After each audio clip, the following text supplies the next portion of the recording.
तुम्ही तुमचा मुलगा मला परत दिला त्याबद्दल थँक्यू। मी जो तुला परत दिला तो माझा मुलगा नव्हता, तो तुझा नवरा होता। आणि ह्या घरात तुझ्या नवऱ्याला जागा नाही। या घरात फक्त आदित्य किर्लोस्कर राहू शकतो, पारूचा नवरा नाही। आणि म्हणून मी त्याला तुला परत दिला। मी तरी तुमचा मुलगा म्हणूनच त्यांना इकडे पाठवलं होतं। तुम्हाला त्यांना इथे ठेवायचंच नव्हतं तर कशाबाई तुम्ही माझी परीक्षा बघितली? का मला हे असं वागायला भाग पाडलं तुम्ही? देवी आई, मी मनात सुद्धा कधी विचार केला नव्हता असं वागायचं, पण तुम्ही मला भाग पाडलं। आणि एवढं समज झाल्यावर सुद्धा आदित्य सरांनी माझी बाजू घेतली। काय मिळालं तुम्हाला हे असं वागून?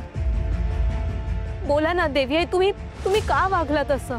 तुझ्या कुठल्याही प्रश्नाचं उत्तर द्यायला मी बांधील नाहीये। थोडंसं आत्मपरीक्षण केलंस तर तुझ्या प्रश्नांची उत्तरं तुला मिळतील।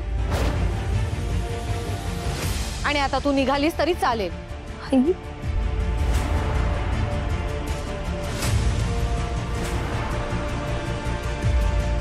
ठीक आहे, जाते मी।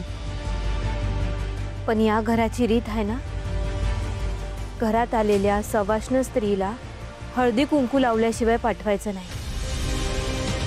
मी भी एक सवाशीण आहे, मला हळदी कुंकू नाही लावणार।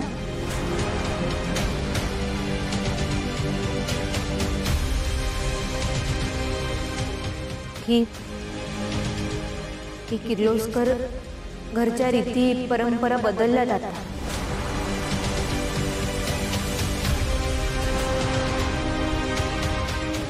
देवी आई, मला हळदी कुंकू लावल्याशिवाय घरातनं पाठवणार आहात का?